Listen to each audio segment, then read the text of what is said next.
안녕하세요. 이민 컨설턴트 허인영입니다. 오늘은 영주권 인터뷰 가볍게 통과하는 비법 살펴볼게요. 영주권 인터뷰는 오피서가 서류를 심사하면서 궁금한 점이 생기면 전화를 걸어 확인하는 과정인데요. 대부분은 고용인에게 전화를 하지만 때로는 고용주에게 전화를 하기도 합니다.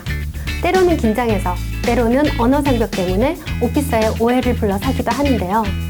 작은 오해로 영주권이 거절되어 그간의 모든 노력이 물거품이 되었다고 울면서 찾아오는 경우도 종종 있습니다. 그럼 이 중요한 영주권 인터뷰 어떻게 대처할지 꿀팁 3가지와 자주 묻는 질문들에 대해서 살펴보겠습니다. 첫째, 준비되지 않은 상태에서 전화 받지 않기. 당연하죠? 별거 아닌 것 같죠? 하지만 의외로 여기서 문제가 많이 발생합니다. 갑작스레 전화를 받으면 머릿속이 하얘집니다. 기억도 나지 않고 잘 모르겠는데 질문에 그저 예스 하고 대답을 해버린다면 큰일 날 수 있습니다. 준비가 되지 않았다면 인터뷰를 미루는 것이 정답입니다. 지금은 바쁘니 나중에 통화를 하자라고 해도 오피서가 몇 가지 질문 2, 3분 정도면 된다라고 해놓고서는 30분, 1시간씩 집중 질문 공세를 퍼붓기도 합니다. 마음의 준비가 안 되었다면 미팅 중이다, 아니면 운전 중이다 등등 정확한 이유를 대고 오피서의 이름과 전화번호를 받으세요. 한국 사람들이 노를 하기 어려워하죠. 특히 오피서에게는 더욱 그럴 것입니다. 하지만 마음의 준비가 되지 않았다면 인터뷰를 미룬 다음에 준비가 된 상태에서 하셔야 합니다. 내가 차분히 모든 걸 준비한 상태에서 전화를 할 수 있다면 훨씬 유리해지겠죠. 둘째, 전화사고 방지하기. 오피서는 종종 영주권 신청서에 내가 적어놓은 회사 번호나 개인 번호가 아닌 구글 검색을 통한 전화번호나 고용주가 회사 등록 시에 사용했던 전화번호로 전화를 하기도 합니다. 계속 전화를 받지 않거나 음성 메시지조차 돌아가지 않는다면 이 회사, 존재하는 회사가 맞는 걸까? 이 신청자는 일을 하고 있는 걸까? 라는 의심을 사기도 합니다.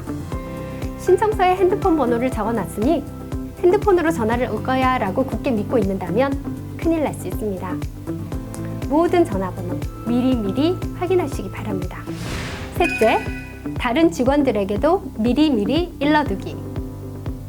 일터에서는 보통 영어 이름을 쓰는 경우가 많습니다.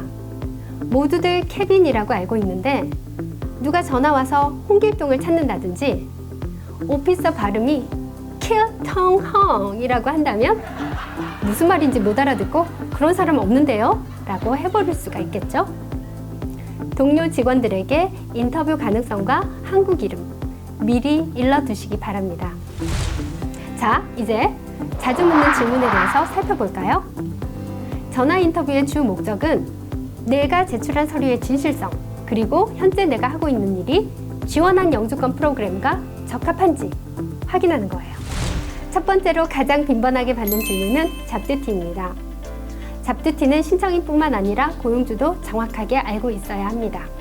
시민권자나 영주권자의 경우 고용인과 고용주의 협의만 있다면 노동법 아래서 어떤 업무를 해도 좋고 어떤 고용 조건으로 지정해도 괜찮습니다.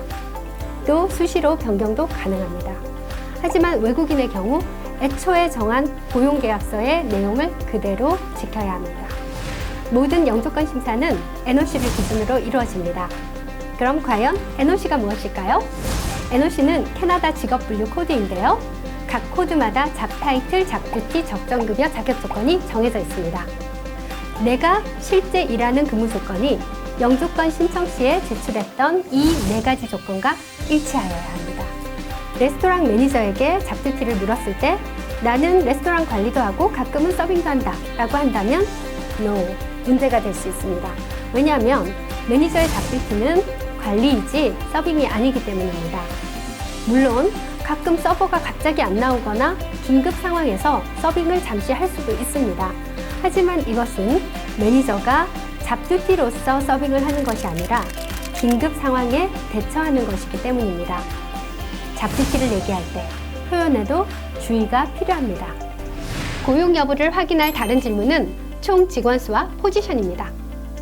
내가 만약 매니저나 슈퍼바이저라면 내 부하 직원이 몇 명인지 각각 어떤 일을 하는지 모를 리가 없겠죠.